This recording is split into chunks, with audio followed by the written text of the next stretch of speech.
Hello and welcome to the Grueling Truth NASCAR Show. I'm your co-host Joe Spillman, along with Steve Risley, and our special guest this week, Ryan Peters. The Grueling Truth is powered by Betting.net. Betting.net is your best bet for finding an online casino or sports book that's right for you. Steve, Ryan, how you guys doing? Good. How's it going? Good. Steve?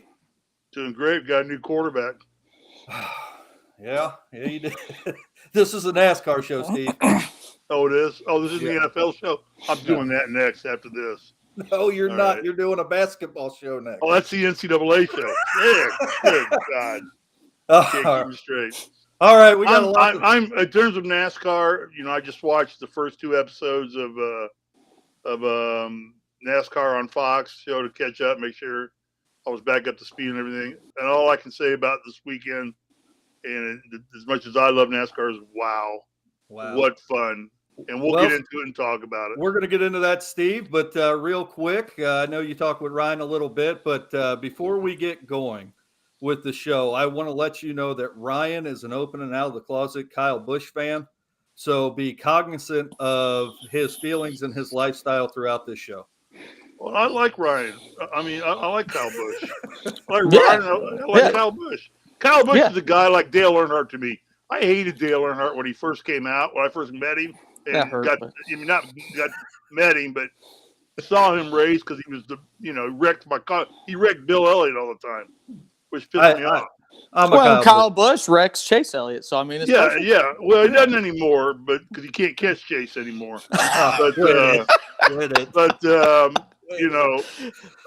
See you boys later. Have a good one. Yeah. Okay. But now I've just come over the period of time to realize, and what really made me start loving on Kyle Busch was his damn wife. Is that what it is? She is one of the best trailer park queens I've ever seen in my life. That's a Hoosier girl. Be careful now. No, that's what I'm saying. She's right from a Hoosier trailer park. Maybe down in Lacey, Spillman County, or wherever you're from. We can't all live in Malibu with you, Steve. No, you can't. That's exactly true.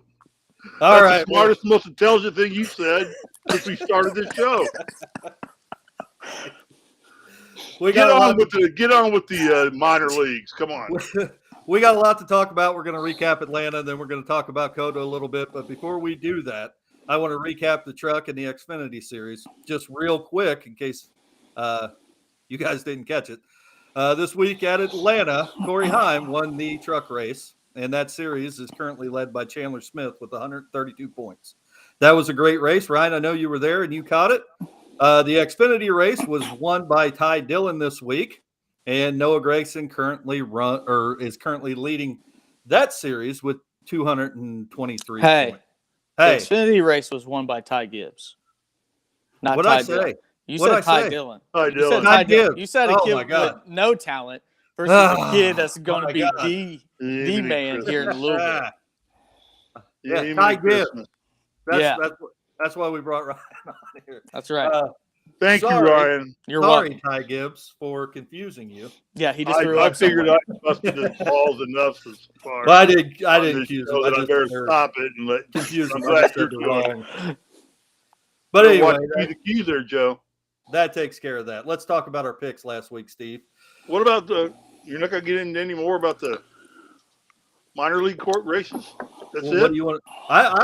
Ryan, why don't you tell us about the Xfinity race? What you saw? I think how do they handle the new track? How do they handle the new track? Well, the truck was conservative. I mean, they're younger guys, and they didn't know how to handle the repave, and I don't think a lot of them were given the orders to don't tear it up. So you saw a lot of, single file going down his very early 2000s pack racing is what it looked like. And then when it came down to the end of stage one, they got a little bit more froggy. And then at the end of the race, obviously, you got a guy named Corey Heim for Kyle Busch Motorsports who ends up coming in his fifth race. He was a local Georgia boy, so the crowd went nuts. First win. Yeah, first win, and he only had 5 starts. So, I mean, one thing's for certain, Kyle Busch always knows how to find talent. And, he puts a guy in there and he gets a win. And then the Xfinity Series, you saw a little bit more racy, especially in the first stage. And then Ty Gibbs. Now I'm trying not to trip over your mistake. Now I almost said Ty Dillon as well. Oh man, don't do it. It was a lot more competitive, but again, with the new repave, with the new track, at times you saw mistakes, especially early. But it ended up being a good race. Ty Gibbs made a hell of a pass on the last lap and come away victorious as well. And that's about as much as my fun was, because Sunday it was hard. So, but hey, did you see from where you were sitting down in Atlanta, which it looks like you had great seats, by the way. Did you see the fire in Haley Deegan's car? I saw that. I saw smoke. We couldn't really see fire. It kind of looked like it was more of an electrical fire, and it ended up being, there was a ton of smoke. I mean, it just looked like somebody was burning tires on pit road. So, but I did hear on my scanner that she declined doing a post race interview because she was, a lot of smoke inhalation. Right. But okay, I was just wondering. Yeah, but the good thing is, I'm sure she got, I'm sure she had things to do after the race. I'm sure she went out with smoky eyes, Well, so you had those dark, mysterious, smoky eyes. Her Twitter sure was filled up with ominous pictures of, blackface, like she had just walked through a fire. So I think she played it up for what it was worth. But yeah, it definitely didn't hurt her me. YouTube channel. I will say that. Yeah, it didn't look real bad for me. I like Haley Deegan. I'd like to see her be a little bit more successful than she is. I don't know if it's equipment issues or talent issues, because I don't follow her that much, but I'd like to see some more diversity in the sport. And, she's paid her dues for sure. She's been around for a while. But, it's a money game. Yeah, she's young, too. She's 20, 21. She's young. Yeah, she's young. But she's raced. I've heard her name thrown around for a long time. Right. So yeah, she'll get there. She'll get there. Yeah. And then the Xfinity race, to me, from what I saw, looked like a typical super speedway race with the old cars. Right. But they had the huge pileup at the end, didn't they? Yeah. They had that was kind of a theme outside of the truck race, was a lot of wrecks at the end, just like a normal restrictor plate race. But it was good. It went down. It took forever because they kept wrecking, and a lot of people were having old Knoxville Truck Series moments because there was a red flag, which took about 25 minutes, and then there was 3 green-white checkers. So it took a while. You're talking about those wrecks at the end. The one great thing is that in the big car race, the Cup race, I noticed that Kyle Busch wasn't in any of those wrecks at the end of the race because his dumbass car was already in the garage. Oh, that. Let's get into. He had a mid race. Let's get into Atlanta. And I'm going to give you my take on Atlanta real quick. I'm teasing, right? I like Kyle Busch. It's all right. He's in my top vein 3. popping out of my neck. It's normal. It's normal. He's in my top 3 of drivers. Let's talk about our picks real quick, Steve. Well, now we got new rules because nobody was scoring. So I was going to came out with new rules. Can you let me get to it, Steve? What is this, affirmative action now? We got to change the rules because we're all looking like idiots? This is. Are we going to get no Fs? Are you just assuring that nobody's going to get an F? No, it's no Steve left behind. No Steve left behind. I don't think you were beating me. That sounds like a hashtag that might trend here in a little bit. All right. So the past couple of weeks, we've been taking 5 drivers, picking 5 drivers, and we were getting 5 points for a first place finish and 2 points for a top 5 finish. Neither one of us can seem to score, Steve. So now we are going to award 1 point for a top 10 finish of those 5 drivers. Whatever. So, last week. You just keeping score and tell me where I am. Okay. Last week, your drivers were Elliott, Blaney, Larson, Logano, and Hamlin. Elliott finished 6th. Logano finished – where did Logano – he finished in the top 10. I think he finished 8th. Logano finished 9th. So you got 2 points last week, bringing your grand total for the season to 4 points. All right. My drivers were Larson, Elliott, Briscoe, Kyle Busch, and Ryan Blaney. And I got 1 point for Elliott, bringing my grand total for the season to 3 points. So you snagged my driver to score. Otherwise, you don't even I picked score. first last week, Steve. I picked Elliott. I picked Elliott first. every You race. picked my driver last week. So you're Who? saying I have a chance to be in first place after this week? Oh yeah, Ryan. As smart as you are, That's what I got out of it. I just got a note here from Mike Goodfaster text. The new guy sounds pretty good. You guys look and sound like idiots. So Ryan, if I haven't been here.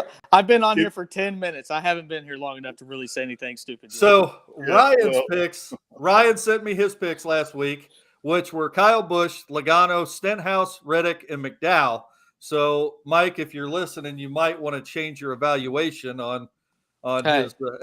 They all McDowell while they were you first picked and second. McDowell. Oh my God! It's a restrictor plate. You had a restrictor plate race. Stenhouse. He was in first place when he wrecked, just like Reddick. So Stenhouse wrecks more than Kyle Busch. Well, Ryan, I mean, you don't get to be Wrecky Spinhouse without wrecking. So I mean, it is what it is. Ryan, you got 1 point this week, and the rest of your drivers finished in the top 30. So all right. So now that we've got political or whatever it is. So moving on for that. For the season, Steve, you have 4 points. We changed the rules, so I have 3 points, and Ryan has 1 point. And you were calling me a moron, and I'm still kicking your ass. I wasn't calling you a moron. You kind of.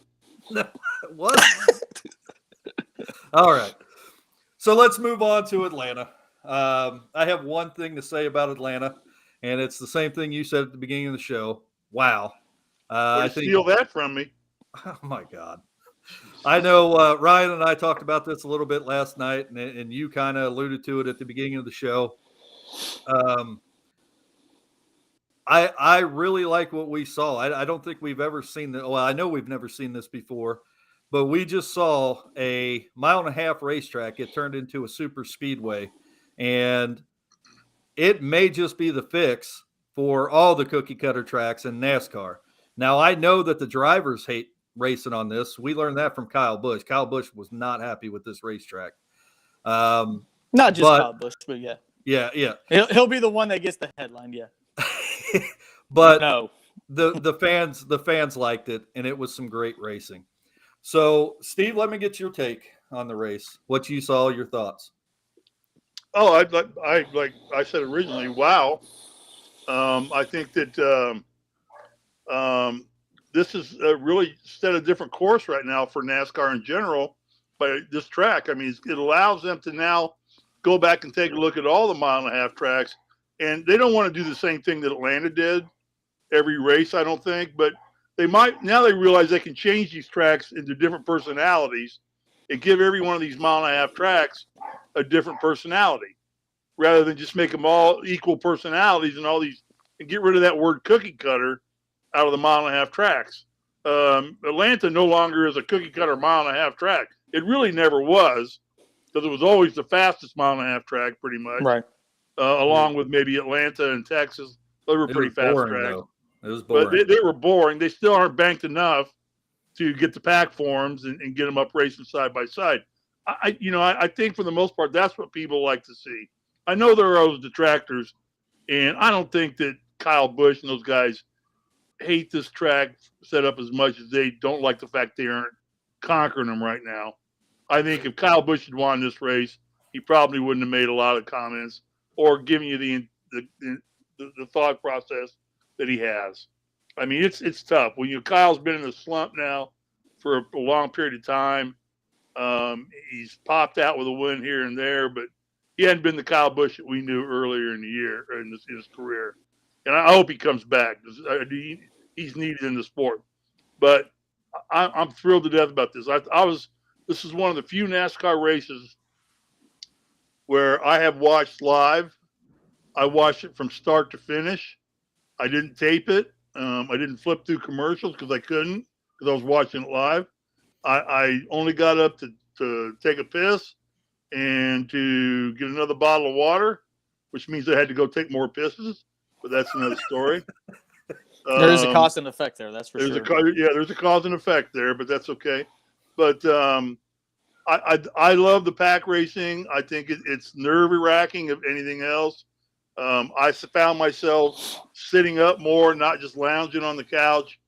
waiting for it to happen. I wasn't even flipping over to basketball games because the tournament was going on another channel. I'm like, the hell with that.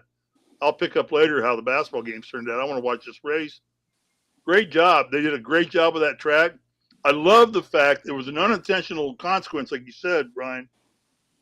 A few bumps occurred in that track. I think coming out of turn 2 was a pretty good bump. You can see the cars jump. And it kind of threw him off just a little and kind of made him kind of squealy going through that turn. I think there was another one down on the backstretch. I love that. I mean, I know that was a mistake. They expected that track, being the first pave of it, brand new, to be smooth. But I think the rough track like that, it gives a character. It was a mistake. Did you hear how that happened, Steve? No, probably Jimmy Hoffa is buried under one of those turns. It wasn't Jimmy Hoffa. When they repaved the track. Why don't you get on and find out who's buried under there? Detective Joe. Listen. All right. They had some facts, man. Yeah, just the facts. Spillman. They had some erosion issues when they first. Damn it, Steve. They had some erosion issues when they first repaved the track. So they went in and tore some spots up and tried to correct it. And they after they repaved it again and tried to correct some of them erosion issues, they ended up with that bump on the back straight. But I think they leave it now. I think it puts character into the track. It's character in that track. So, and so I thought the racing overall was great. I'm telling you, what's coming to the front now, and we hear this about, and I'm sure we'll talk a little bit more about it as we can. The 5 winners so far have all been under 30 years of age. And you know what those 5 winners, I think, have in common? Unlike some of the older guys like Harvick and even Kyle and some of the older drivers out there, these guys will go race anything at any time. And they're just more prepared right now for the uncertainty of like a new track, a new car. I mean, they're used to jumping into different cars that they have to drive by the seat of their pants right now until the technicians get a hold of this thing, get a grasp on the engineering part of it. They don't have that yet. And these new drivers, I mean, like Larson, Elliott is definitely probably going to end up being a favorite for this week at COTA.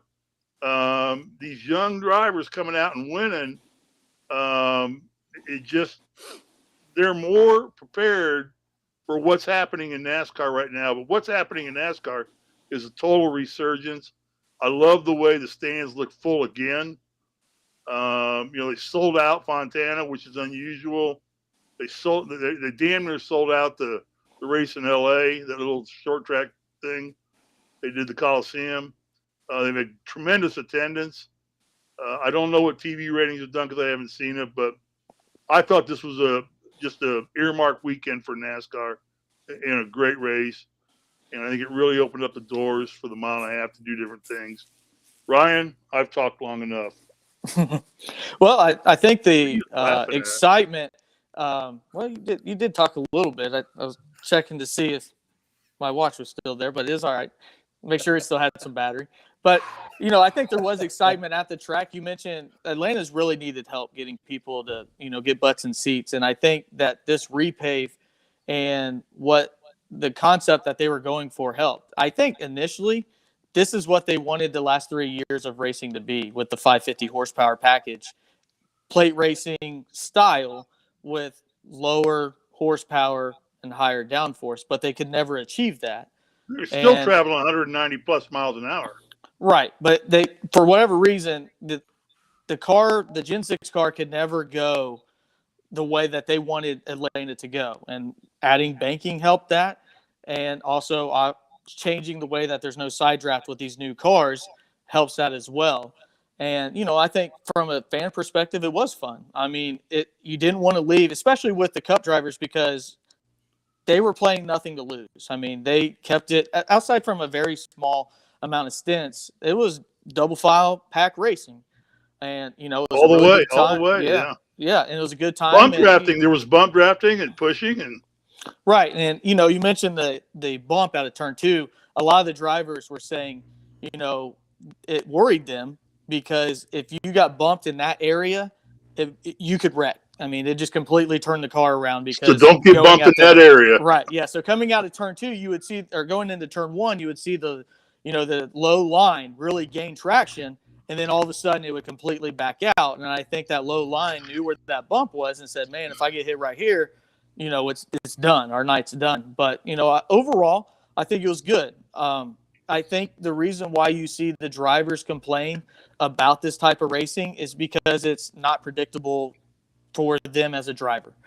You look at the top 5 with Byron, Ross Chastain, who's actually been running pretty well, Kurt Busch, Daniel Suarez, and Corey LaJoie, and you listen to people that didn't finish the race like Denny Hamlin, Kyle Larson, Kyle Busch, among others, and that's why they don't like that type of racing because it's unpredictable. At the end of the day, it's where you are in the pack versus how good your car is. And I think, the guys that we saw running up front that were running high in practice, they didn't finish well. Kyle Busch was second in practice. He ended up wrecking because, a guy got a job from not being able to race, but because of who he knows and his granddad. And Austin Dillon, Tyler Reddick ended up wrecking at the front of the field, who's been having a really good season so far this year. And I think the reason why you've also seen these young drivers win more often is because we've had essentially 2 restrictor plate races, which you can throw your hands up in the air who wins those. And also, Kyle Busch would have a win if there wasn't a late caution with Eric Jones at Las Vegas.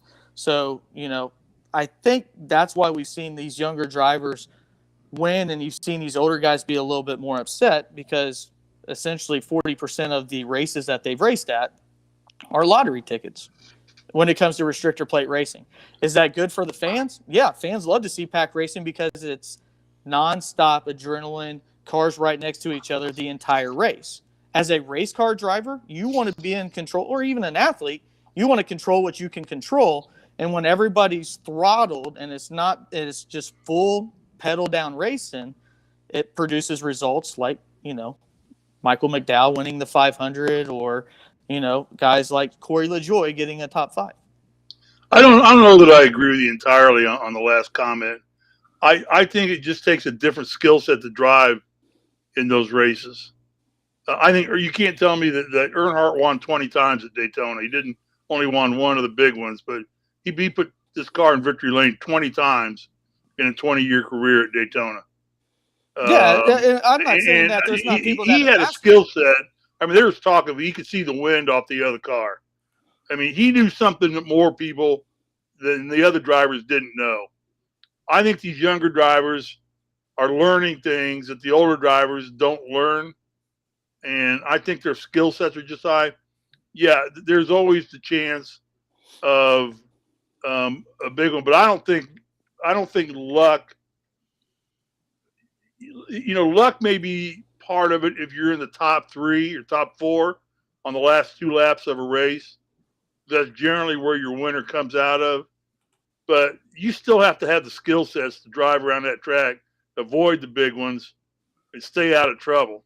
But avoiding the big one primarily is luck. I mean, that's not like if you get wrecked, then that is a luck factor. Unlike on these other courses, especially hang on, Joe. Here's where I might disagree with you a little bit. I'm a Chase Elliott fan, blue, tried and true, all the way through. Don't care about anybody else winning. Just want to see Chase win. Yeah. And I watched him, and he got himself some bad pit stops. Got caught back in the back multiple times. The car was running great. He led the third most amount of laps, 29 laps out of anybody in the race. And I watched him drive through the big ones. I mean, he had to drive through them as they were happening every time. Because first thing I do when I see the big ones is, where's the 9 car? Where's the blue and white Napa car? Where's it at? Where's it at? I don't see it spinning. Where's it at? And I see him weaving through, and Eddie DeHaan, his spotter, guiding him right through all that shit. And it takes talent to do that, to get through that kind of stuff. And he's not the only one. There are other drivers that have that same skill set, but I don't think it was luck that he got through those wrecks. Well, Steve, I think you're right. I agree with you. I'm just saying that's an example, right? Right. I agree. I'm not saying he's the God's gift of driving on super speedways. I'm just saying he's the one I followed. You probably could follow other drivers that weave their way through those things Melee's the same way. I'm sorry, Joe. Go ahead. No. One thing. Let me say one thing. One of our favorite fans that listens to us routinely, and one of the biggest NASCAR fans that we know, gave us a helping hand here. Mike Goodpaster, who's just a real NASCAR fan, said that they had 3.7 million viewers watching the race Sunday. Now, 3.7, that's pretty damn good for a NASCAR race. On top of the fact that there were NCAA basketball games going on too. Right. Thanks, I agree with that completely. Yeah, and I know, like Formula One, you mentioned gone. that too. That got, I believe there was like 1.4 million people that watched that, and the biggest difference in the demographic, the 18 through 49, is watching Formula One. NASCAR hasn't got those fans back yet. What NASCAR needs to do is get those younger fans back. Well, they're getting the older ones coming back because of this trying. new car. I think that are more interested, and they're the ones that put butts in seats too. Yeah. So thank you to our biggest fan, Mike Goodpaster. Thanks, Mike. Just a huge, big NASCAR fan. Going back to your point versus skill or luck, I agree with both of you. We saw this. Of course, I do. I think it takes. You take a stand. When you take a position. I'm going to take a stand, and I'm going to sit right on the fence here, and say, I think it takes a tremendous amount of talent to stay out of wrecks and stay out of trouble. However, it does take a tremendous amount of luck to finish a race in NASCAR. And we saw, and I think when you talk about talent, you see things like Kyle Larson spun out, went to the back of the pack, got a lap down, and then with 20 to go, 15 to go, if Chase Briscoe would have got his head out of his ass, they could have connected together and got toward the top of the pack. But for whatever reason, Chase Briscoe was like eating McDonald's or something in his car and not seeing Larson pull out there at the end of the race to get to the front of the pack. But yeah, and when he did that, the only scratch Elliott got on his car all day was when Larson bounced off the wall and bounced back into Elliott again. And that may have cost Elliott the race time. Because he had poor pit stops. And Ryan, I don't know if you could see that from where you were sitting. Well, he had a long pit stop because they couldn't get the jack. They couldn't get the jack under the car from where he got hit. He hit the jack entrance, and that was all blocked. So that's what put him back from. Because I think after that yellow, he was in first. He was in second place, I think. I didn't see a lot during the race because when your guy gets wrecked by Austin Dillon, you make your way to get adult beverages to try to justify that you just drove 8 hours down here to get wrecked by Austin Dillon. So that would piss me off too. Yeah, I didn't see a lot of things after that. It was Austin Dillon shouldn't be in competitive go-kart racing. He is a horrible driver. That's my opinion. He's a good restrictor plate driver. He's not a good driver. Real quick sidebar about that one time, okay? When I worked for Pfizer for 5 years, we sponsored Mark Martin's car, the Viagra car. Yeah. I had hot passes every one of the 5 years. I got to go. I actually started one of the brickyards in the pits, in the pits right there with Mark Martin and everybody like that, okay? So in the morning, I went there and watched them do all the pre-work stuff. I got in the garage. They've got Mark Martin's car in about 2,000 pieces. They're cleaning and polishing everything. They get it all put back together, taking it out on the track. On lap 5, he puts the thing into the wall. Somebody hits him, big wreck at Brickyard. All right, so here's this car they've been delicately cleaning all that morning and double-checking, torquing like that. He comes into the pits, and they take sledgehammer and just start beating the crap out of the car. And then they change tires, okay, and put new tires on. They get him back on the track. So they stack the tires back behind the wall there, right there where I'm standing. Right. So I'm thinking, oh, great. Put my arm on it. Don't do that. Those tires are hot. They're very hot. No, I can imagine. I got a nice burn on the inside of my arm right here. Just from leaning my hand on those tires. That's when I said, you know what? I don't really belong in here. I'm going to go up in the pagoda and watch the rest of the race from up there. Hey, real quick, we need to move on. We're getting pretty close on time. Ryan, give me your final thoughts. I just think moving forward, NASCAR, they've done different things, especially Speedway Motorsports Incorporated. They also own Bristol, so they decided to make Bristol a dirt race. They've now changed the banking, and these are $1 million projects so that they can get people to watch. And I think it's worked. You guys alluded to maybe doing other things, and I hope that we don't add more restrictor plates. I think 6 races is good enough. I like Kurt Busch's idea. I think that this was the 550 package. I think that they should split the Atlanta races to where they run the 670 package in July, and we see how different these cars are. And, maybe it was still hard to pass, and because they brought the fence down 15 feet, maybe adding more horsepower with those runs gets people the ability more to pass. And, I think that if NASCAR keeps trying to find these ways to do things to get people to watch, I think it's good, as long as they still make it to where, at the end of the day, the best drivers are the ones winning. Steve, you got any final thoughts on Atlanta? What do you think? Well, let's hear them. I think this. It might not just be solely to Atlanta. I think here we go again next week. We haven't had these cars on a road course yet. Right. We have no idea how they're going to perform on a road course. I think talent's going to being able to drive a road course, and the guys that grew up driving go-karts are going to have an advantage here, and that's probably going to be the younger guys, not growing up driving jalopies and legend cars and things like that on the dirt tracks. That era is gone. You want to get good at this race now because they do have such a spread of tracks. You're going to have to get in a go-kart and learn to turn right occasionally, not unintentionally, and so I think that's great. I think everybody sit back and get ready for a lot of fun. This season's only going to get better and better as everybody learns how to manipulate these cars more and more each race. Engineers come into play, start finding ways to get back into that gray area and do some aerodynamics that are right on the edge of the bubble there. And I think this car is dynamic. I love what they're doing to the tracks. I agree. Probably 6 races on the super speedways is plenty. 6 races on the road course is plenty. Divide the rest of them up between the 1.5 miles and the short tracks. And I think you got a hell of a series. I personally could do away with the dirt race. I don't get a big whoopee out of that one. I'd rather it be at a dirt track, not at a make-believe dirt track. Bristol's too good of a track in its own right to dirt it up, and you don't need to do that at Bristol. It's fun to watch, though. But it is. But I think that Bristol is, take that to Bowman Gray or something like that. Do that there. I was content with just watching the trucks race on dirt. That was a fun weekend. That was a fun race to watch. It's there, and we'll see how it plays the second time.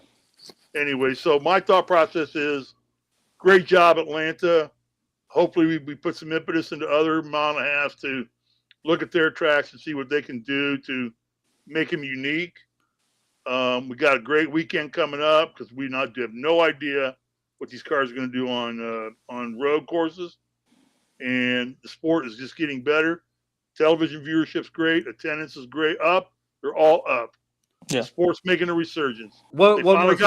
They finally got Brian France out of the control, and look what happens. Hey, got him a case of beer and told him to go sit on your big screen and watch the races. Before we move on to Coda, Ryan, you were in the stands for Atlanta. Yeah. Did the stands look packed? Did it look it was like packed? It was packed. It was for 1.5 miles. It was one of the bigger crowds I've seen. I've been to a few races. Bristol was one, but that was during the COVID time for the All-Star race.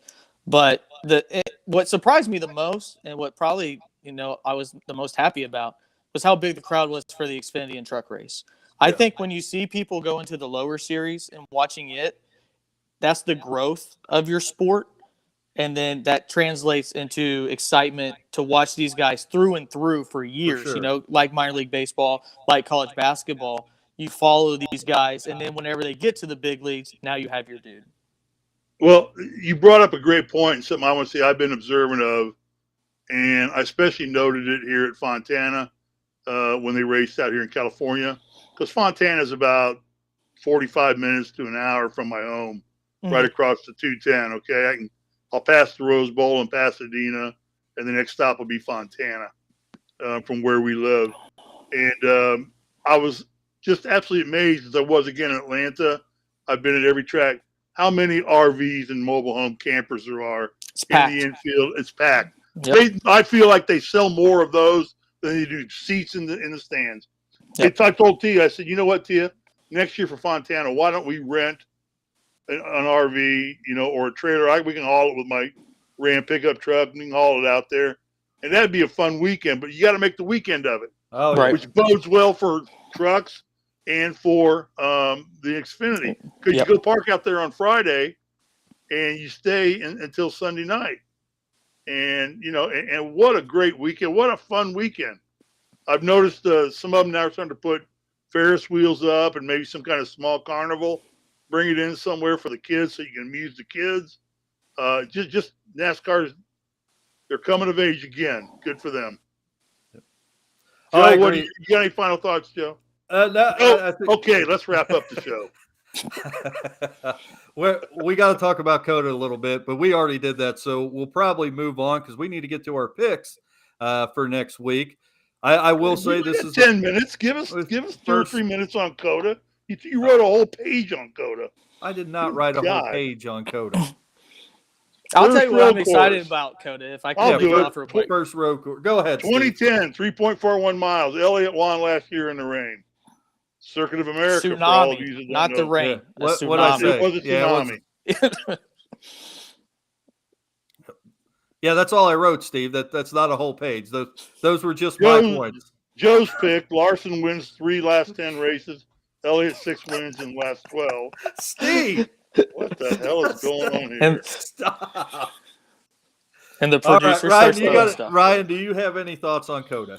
Yeah, I think what it'll be interesting. These cars with the independent rear suspension are built for road courses. I think that's where you're going to see them shine the most.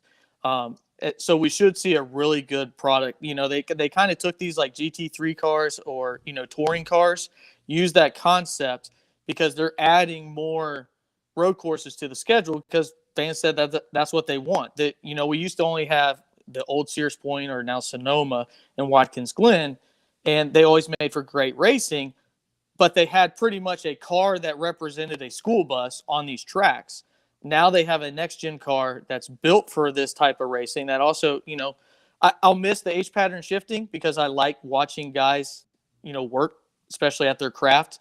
And, with the new shifting, just having to go up and down, that'll make it a little bit easier, to get through these turns. But I hope we get a true representation of what COTA is. It's a really, really good track that's literally formulated after like 4 or 5 different tracks from around the world, not the tsunami this year, so that they can just throw out and call the race when Chase Elliott's in front. Ryan, quickly, I got 2 questions for you.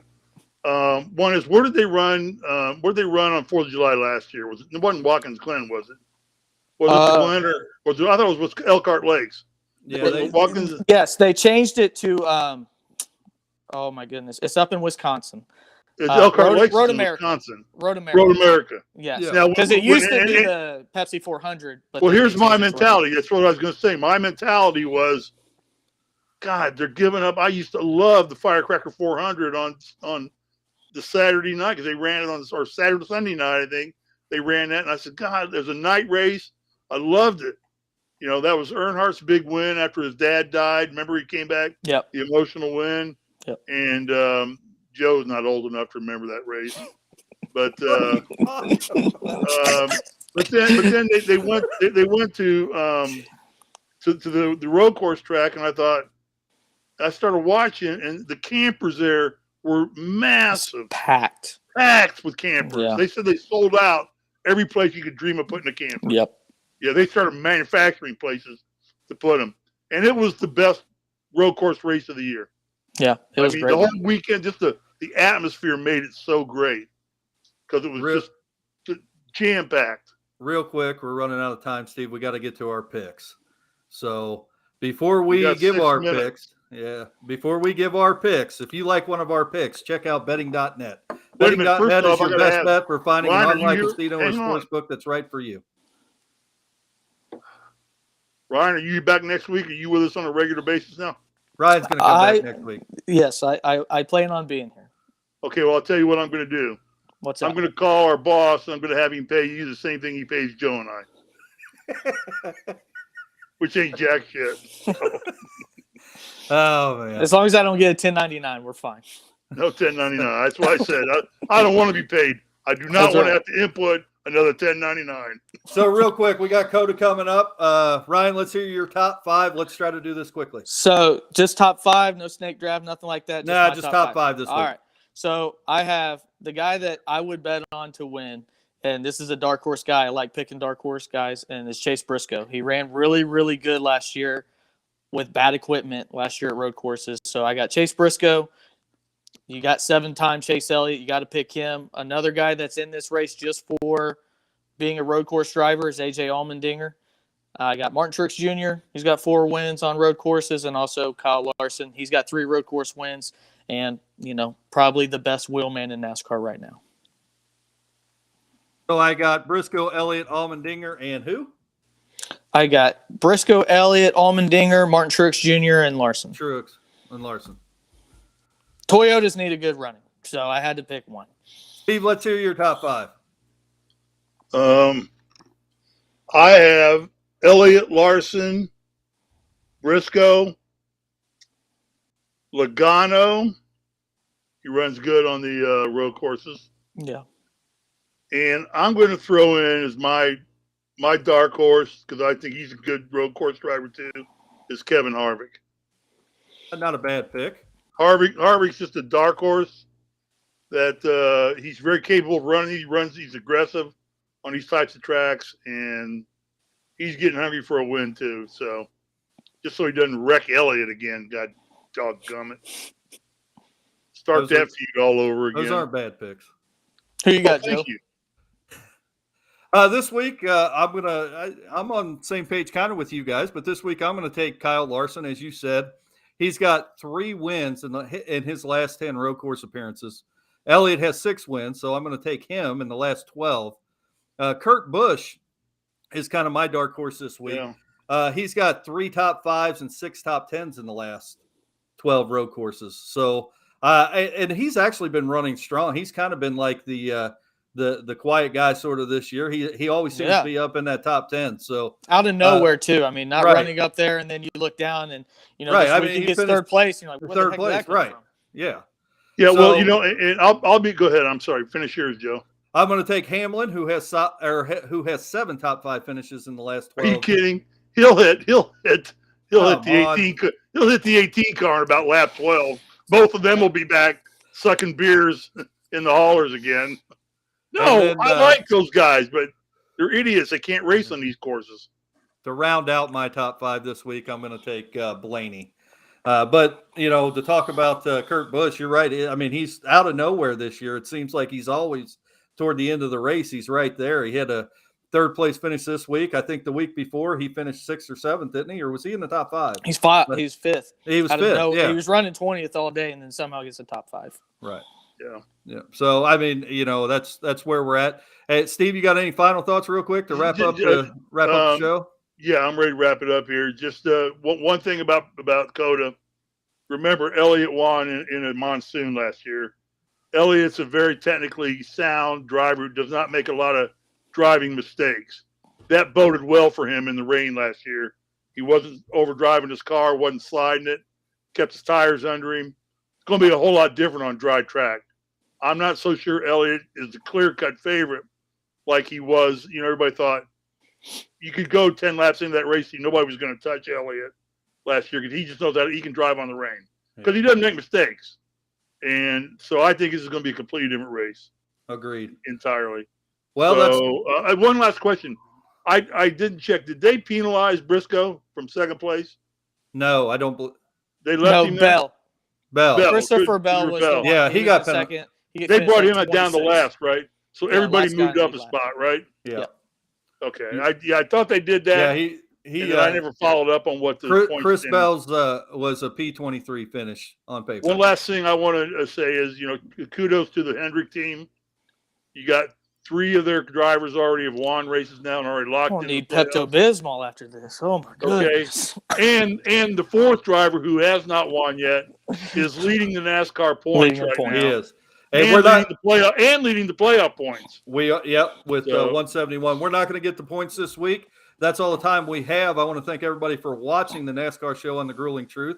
Remember, the Grueling Truth is powered by betting.net. Betting.net is your best bet for finding an online casino or sportsbook that's right for you. You can catch us next week at 7:00 for the NASCAR show right here. 45 minutes on the number, Mike. Have a good night, guys.